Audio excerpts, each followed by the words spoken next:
Hello guys, मैं हेमंत प्रजापति आप सबका स्वागत करता हूँ अपने online platform HP chemistry classes में।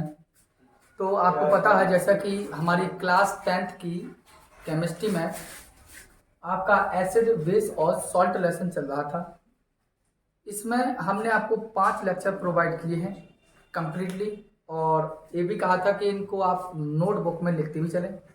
दूसरी बात, यहाँ पर आज हम कुछ सॉल्ट पर बात करेंगे, क्योंकि इससे पहले हमने आपको सॉल्ट के बारे में अच्छे से समझाया था। आज हम उसी लेक्चर के आगे चलते हैं। ये समझ लीजिए आपका ये लेक्चर आपका जो है वो 6वां है आपका, ठीक है। हम आप पर आज बात करेंगे ब्लीचिंग पाउडर पर, जिसे हम ब्रंजक चूर्ण कहते हैं।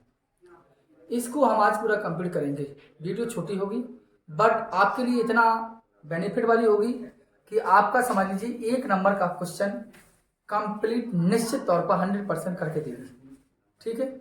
जो आप इसका समझ लीजिए ये क्वेश्चन आपका बोर्ड एग्जाम में निश्चित समझ लीजिए आपका आएगा। तो गाइस ध्यान दीजिए यहाँ पर, जैसे कि ब्लीचिंग पाउडर या ब्रंजक चूर्ण है, तो पहले आपको पता होना चाहिए इसका रासायनिक नाम क्या होता है, ठीक है। अगर रासायनिक नाम जिसे हम बोलते हैं, इसका केमिकल नेम क्या है, और केमिकल नेम पर यदि हम बात करें आपसे तो इसका होता है, आप देखिए रासायनिक नाम, और यहां हम बात करेंगे रासायनिक सूत्र पर। रासायनिक सूत्र पर जिसे हम बोलते हैं chemical formula. Chemical formula, chemical formula इसका क्या होगा और इसका केमिकल नाम क्या होगा।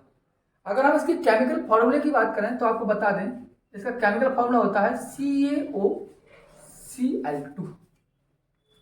फॉर्मूला क्या होता है इसका? CaOCl2 होता है। या आप इस बात को ध्यान दें, इसको हम मिश्रित लवण हमारा होता है। मिश्रित लवण, हम रासायनिक सूत्र हमारा क्या है? ब्रंजक चूर्ण। और ब्रंजक चूर्ण का जो केमिकल फॉर्मूला होता है उसे हम बोलते हैं CaOCl2। इसको हम मिश्रित लवण या मिक्सचर सॉल्ट कहते हैं। कल हमने आपको सॉल्ट की वर्गीकरण को समझाया था। एसिडिक सॉल्ट बताया था हमने, बेसिक सॉल्ट बताया था, सभी प्रकार के सॉल्ट को क्लासिफाइड किया था। आप उस वीडियो को देख लें, जिससे आपको सभी प्रकार के सॉल्ट की जानकारी हो गई। तो हमारा व्यंजक चूर्ण का हमने कहा इसका रासायनिक सूत्र CaOCl2। यह व्यंजक चूर्ण कैसा लवण है? आपका मिश्रित लवण कहलाता है, इसको ध्यान देना। दूसरी बात, इसका केमिकल नेम क्या होगा? तो आप बता दें, Ca को क्या बोलते हैं हम? कैल्शियम। Ca को क्या बोलते हैं हम? कैल्शियम। तो लिख दिया कैल्शियम। O को बोलते हैं ऑक्सी। क्या बोलते हैं? ऑक्सी, ठीक है। और Cl आ गया तो आपका हो गया क्लोराइड। या इसका एक नाम और हो सकता है, कैल्शियम हाइपोक्लोराइड। नोटबुक में सिस्टम से लिखेंगे आप। मतलब हमारा जो रासायनिक सूत्र होता है वो CaOCl2, या रासायनिक नेम जो होता है वो होता है कैल्शियम ऑक्सीक्लोराइड या कैल्शियम हाइपोक्लोराइड होता है। इस बात को आप ध्यान देंगे। दूसरी बात, आप इस बात को भी ध्यान देंगे कि ये केवल ब्रंजक चूर्ण के बारे में छोटी सी जानकारी थी आपको कि इसका रासायनिक नाम क्या होता है और रासायनिक सूत्र क्या होता है। हम बात करेंगे इसकी बनाने की विधि पर, कि यह बनाया कैसा जाता है, इसका मेथड क्या है। तो ध्यान देना, बनाने की विधि क्या कहती है। देखो मैं लिख के दूंगा, क्योंकि हमने आपको पहले जितना भी हमने आपको लेक्चर दिए, 6वां लेक्चर है, सभी को हमने रिटर्न किया है यहाँ, जिससे आप अपने नोटबुक बना लें। मैंने आपको पहले भी कहा था आप लिखते चलिए, आपका कोर्स मैं कंप्लीट करवाऊंगा। देखिए बनाने की विधि में क्या होगा, मैं कहता हूँ कि जब बुझे चूने पर, जब किस पर? जब बुझे चूने पर क्लोरीन गैस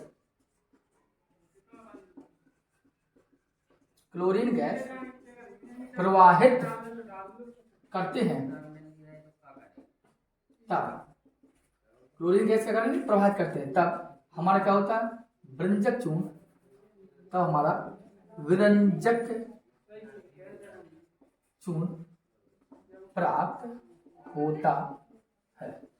इसको ध्यान दीजिए कि मैंने कहा कि इसका प्रिपरेशन कैसा होगा, किस मेथड से इसका प्रिपरेशन होता है। तो मैंने कहा कि जब बुझे चूने पर क्लोरीन गैस प्रवाहित की जाए, अर्थात जो आपका बुझा चूना होगा उस पर जब क्लोरीन गैस को एंटर करा दें तो इस स्थिति में क्या होगा, ब्रंजक चूना हमारा बनेगा। जैसे देखिए जैसा उन्होंने कहा वैसा रिएक्शन दे दिया।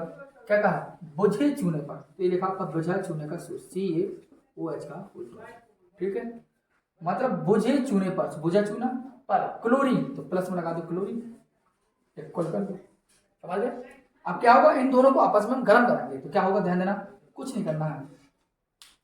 आप देखिए ये आपका Ca है, ये आपका O है और ये आपकी Cl2, ये आपका Ca है, ये आपका O है, ये आपकी Cl2 से देखो होगा CaOCl, ये आपका Ca है, ये O है, ये Cl2 है, CaOCl2 हो गया, नहीं हो गया। अब क्या बचा, यहाँ पर 2 H है तो H2O, एक ऑक्सीजन बचा था, हो गया। इसे बोलते हैं ब्लीचिंग पाउडर। वैसे समझ में आई होगी, आई समझ में। क्या किया मैंने, आपका ये Ca लिया, यहाँ से O लिया और बस Cl2, तो CaOCl2। अब यहाँ पर 2 हाइड्रोजन परमाणु थे तो अणु के रूप में लिख दिया H2, इधर का 2 O थे तो एक वो बाहर निकाल दिया और जो होगा ब्लीचिंग पाउडर। ये बनाने का मेथड था कि आपका ब्लीचिंग पाउडर या ब्रंजक चूर्ण को हम कैसे बनाते हैं, ये क्या मेथड था।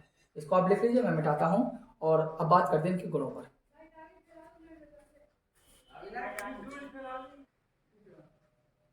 देखिए अब मैं बात करूं ब्रंजक चूर्ण के गुण। अगर ब्लीचिंग पाउडर की हम प्रॉपर्टीज के बारे में बात करें तो ब्लीचिंग, देखिए थोड़ा डिस्टर्ब हुआ था, यहाँ पर हम बात करते हैं ब्लीचिंग पाउडर की प्रॉपर्टीज पर। हम यहाँ बात करेंगे जो आपका ब्लीचिंग पाउडर है, यहाँ लिखता हूं मैं properties of bleaching powder, bleaching properties of bleaching powder, अर्थात ब्लीचिंग पाउडर की प्रॉपर्टीज हैं क्या। तो अगर ब्लीचिंग पाउडर की प्रॉपर्टीज के बारे में बात करें तो फर्स्ट प्रॉपर्टीज आपको कहती क्या है, तो ये हमें ध्यान देना, यहाँ फर्स्ट प्रॉपर्टीज कहती है कि यह हल्के पीले रंग का चूर्ण होता है, इसको ध्यान देना। और आप भी कभी भी ब्लीचिंग पाउडर को देखेंगे तो हल्का आपको येलो कलर में आपको ये दिखाई देगा, बस थोड़ा सा येलो कलर होगा और साथ में क्या होगा, इसमें क्लोरीन जैसी गंध आती है, क्लोरीन जैसी क्या होती है, गंध आती है, इसको ध्यान देना, ठीक है। तो मैंने बताया फर्स्ट प्रॉपर्टीज आपको क्या कहती है कि यह हल्के पीले रंग का क्या होता है, चूर्ण होता है जिसमें क्लोरीन जैसी क्या होती है, गंध आती है। दूसरी बात आप ध्यान देना कि यह जल में घुलने पर, कौन जल में घुलेगा, आपका जो ब्लीचिंग पाउडर है यह जल में क्या होगा, सॉल्यूट होगा, तो जल में घुलने पर जल दूधिया हो जाता है, दूधिया हो जाता है। और आपको बता दूं, और क्लोरीन गैस देता है, कौन सी गैस देता है, क्लोरीन गैस देता है। इस बात को हमेशा ध्यान देना। जैसे यह की बात होगी आपका ब्लीचिंग पाउडर, आपका लिखा कैल्शियम ऑक्सीक्लोराइड या कैल्शियम हाइपोक्लोराइड, और कैल्शियम हाइपोक्लोराइड को हमने ये जल में डाला। थोड़ा आप पेशेंस रखें क्योंकि कोई प्रॉब्लम आपको समझ में आ रही है। तो कैल्शियम ऑक्सीक्लोराइड को हमने सॉल्यूट किया वाटर में, कैल्शियम ऑक्सीक्लोराइड को हमने पानी में डाला, होगा क्या, आपकी जो Cl2 है ये आप अलग कर देंगे। अब देखिए आपका Ca बचा, तो कैल्शियम आपने लिया, एक ऑक्सीजन परमाणु यहाँ, एक ऑक्सीजन परमाणु यहाँ और 2 हाइड्रोजन परमाणु, अर्थात इसका लिख देंगे OH का होल ट्वाइस। समझ बात होगी। तो कहने का मतलब उन्होंने कहा यह जल में घुलने पर दूधिया हो जाता है। क्यों हो जाता है दूधिया, क्योंकि जल का रंग दूधिया इसलिए क्योंकि कैल्शियम हाइड्रोक्साइड बनाता है, अर्थात बुझा चूना बना देता है। और भूसर चूना बनने के कारण इसका जो जल होता है वो दूसरे कलर का दिखाई देता है और इसमें क्लोरीन जैसी गंध आती है। दो आपने प्रॉपर्टीज देखी। अब आगे प्रॉपर्टीज की हम बात कर रहे हैं आपसे, तो ध्यान देना भाई ऊपर। तीसरी प्रॉपर्टीज हम बात करेंगे भ्रंजक गुण की। ये भी आपके लिए बहुत ज्यादा इंपॉर्टेंट है, भ्रंजक गुण। ठीक है, यहाँ थोड़ा डिस्टर्बेंस हो रहा है इसलिए इसके लिए हम सॉरी चाहते हैं, बट आप ध्यानपूर्वक देखिए तो अपने समझ में आएगा। इसका ध्यान देना, भ्रंजक चूर्ण का भ्रंजक प्रॉपर्टीज। देखो कॉमन सा डिफरेंस जान लीजिए आप कि भ्रंजक प्रॉपर्टीज में होता क्या है कि किसी भी चीज का कलर उड़ा देना, रंग उड़ जाना ही कहलाता है हमारा भ्रंजक गुण। ठीक है, तो आप ध्यान देना, मैं लिख रहा हूं कि यह तनु HCl या तनु H2SO4 द्वारा, तनु H2SO4 से कर रहा हूं से क्रिया कर। भ्रंजक गुण कहता है कि यह तनु HCl या तनु H2SO4 से क्या करेगा, क्रिया कर। क्या देगा, क्रिया कर नवजात ऑक्सीजन, नवजात ऑक्सीजन देता है। क्या देगा, नवजात ऑक्सीजन देगा। जो क्या करेगा, जो रंगीन पदार्थ को रंगहीन कर देगा। समझ बात आएगी आपको। तो मैंने जैसा कहा, जैसा लिखा वैसे ही रक्षा आपको समझाऊंगा। क्या कहा पहला, यह तनु HCl या तनु H2SO4 से क्रिया करेगा तो नवजात ऑक्सीजन मिलेगी। सपोज दैट जो तनु HCl है ये भ्रंजक चूर्ण है, दोनों ने आपस में क्रिया करी और हमें ऑक्सीजन परमाणु दिया, और यह ऑक्सीजन परमाणु किसी अन्य एटम से या किसी अन्य कंपाउंड से रिएक्ट करेगा तो उसका क्या करेगा, ये रंग उड़ा देता है। जैसे यह का मतलब लिया हमने भ्रंजक चूर्ण, और तनु HCl से क्रिया करा दी, किसी से भी करा दे, चाहे तनु H2SO4 से करा चाहे तनु HCl से, कुछ नहीं करना है आपको। देखिए आपको ये Ca और ये Cl, इन दोनों को अलग कर दीजिए पहले, सबसे पहले। और क्या बचा, ये आपका ऑक्सीजन परमाणु इसके बीच में चला जाएगा तो क्या होगा, HOCl, है ना। इसे बोलते हैं हाइपोक्लोरस अम्ल। और जो हाइपोक्लोरस अम्ल होता है ये अनस्टेबल होता है, जिसे हम बोलते हैं अस्थायी होता है। क्या होता है, अस्थायी। ठीक है, इस बात को आप ध्यान देना। जो हाइपोक्लोरस होता है ये अनस्टेबल अस्थायी होता है। अब होता क्या है, यही HOCl अस्थायी है, इसलिए क्या हुआ है, HCl में टूट जाएगा और हमें नवजात ऑक्सीजन देगा। क्या देगा हमें, नवजात ऑक्सीजन। देखिए कोई दिक्कत है, दिया नवजात ऑक्सीजन। अब यही रंगीन कलरफुल रंगीन पदार्थ से क्या करेगा, रिएक्ट करेगा और क्या बनाएगा, रंगहीन हो जाएगा। इसको ध्यान देना। तो यही कहलाता है भ्रंजक गुण। ये बोर्ड एग्जाम की दृष्टि से सबसे ज्यादा इंपॉर्टेंट है। मैंने कहा था लेक्चर जरूर छोटा होगा, लेकिन ये क्वेश्चन ऐसा आएगा जो आपका बोर्ड एग्जाम में 1 या 2 मार्क्स आपको अवश्य देगा।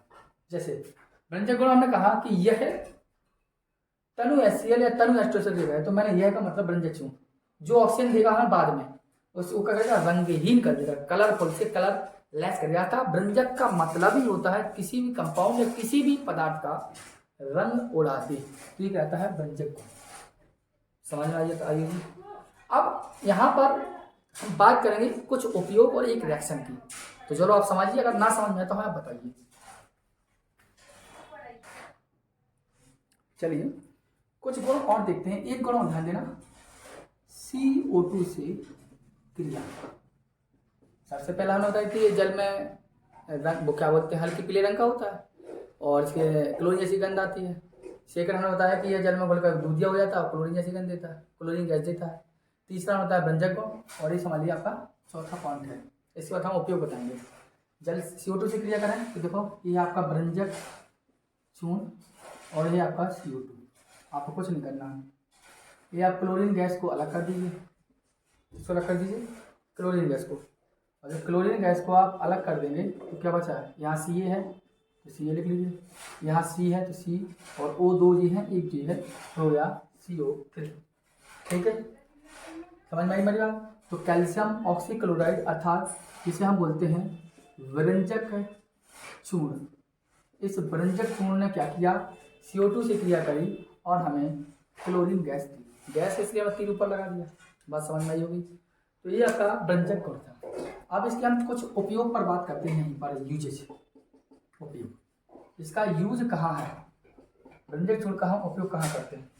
तो पहले तो लिखिए आप निश्चित कर लेना पहला कि इसका व्यंजक चूर्ण कहाँ होता है, मतलब इसका उपयोग कहाँ होता है। तो पहले ध्यान देना, मैं कहता हूं कि जल में उपस्थित जीवाणुओं को नष्ट करने में, हमेशा ध्यान में करने में। इस बात को हमेशा ध्यान देना कि जो ब्लीचिंग पाउडर होता है यह पानी को शुद्ध करता है, अर्थात उसके जीवाणु को पूर्ण रूप से नष्ट कर देता है। दूसरी बात ध्यान देना कि यह ऊन को सिकुड़ने से बचाता है, मतलब ऊन को सिकुड़ने नहीं देता है। बस हो गई।